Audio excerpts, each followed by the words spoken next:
কারো জন্যে যদি কোনো কিছু করে থাকেন তাহলে তা দ্রুত ভুলে যান।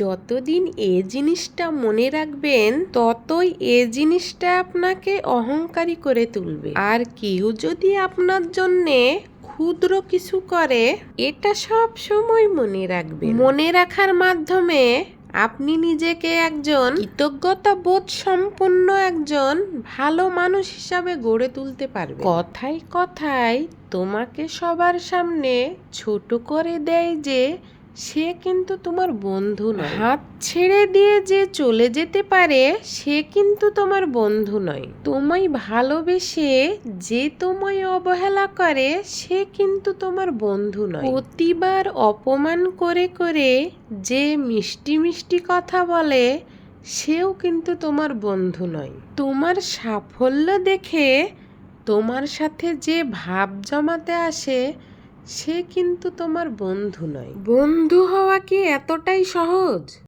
সবাই বন্ধু হয় না, কেউ কেউ হয়। আসল বন্ধু তো সেই যার দায়িত্ব আছে, কর্তব্য আছে, অধিকার আছে। আসল বন্ধু তো সেই যে মনে রাখে না, মনের মধ্যে রাখে। আসল বন্ধু তো সেই যে পাশে থাকার কথা বলে না, পাশে থাকার জন্যই থাকে। আসল বন্ধু তো সেই যার সাথে মতের বিরোধ থাকলেও মনের বিরোধ থাকে না।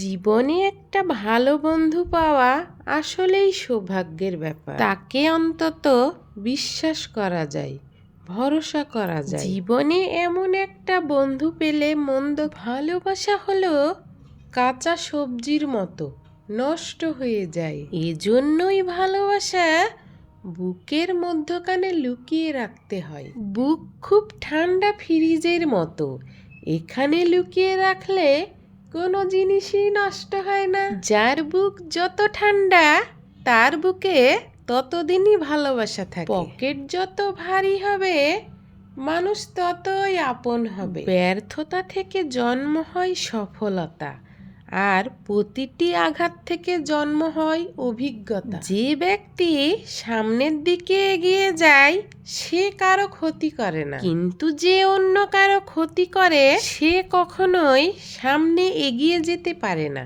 দোষ বলা সহজ, কিন্তু প্রশংসা করা কঠিন। কাউকে বিশ্বাস করার আগে একবার একটু ভেবে করবেন, কারণ কখনো কখনো নিজের দাঁতই নিজের জিভকে কামড় দেয়। তুমি সফল হলেও তোমার ছেঁড়া জামাটা ইতিহাস। তুমি ব্যর্থ হলে তোমার স্যুট পরাটা উপহাস। মানুষ তো আমরা সবাই, কিন্তু কার ব্যথা কে বুঝি? সুযোগ পেলেই ক্ষতের মধ্যে লবণ দিয়ে স্বাদ খুঁজি।